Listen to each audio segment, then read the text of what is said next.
Dear Heavenly Father, I come before you with a heavy heart, knowing I have fallen short of your holiness. I have sinned in word, in thought, and in deed. But you, God, are full of mercy.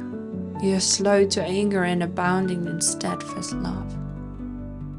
You see everything, and yet you still invite me near. Lord, I confess my sin to you now. The things I've done and the things I've left undone. The pride, the anger, the selfishness, the moments I turned away.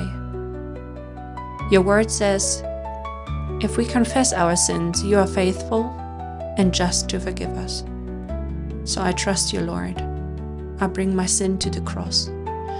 Jesus, you paid the price I could never pay. You shed your blood so I could be free. Wash me clean, Lord. Renew a right spirit within me. Holy Spirit, help me turn away from sin, not just in words, but in the way I live. Shape my heart to love what is right.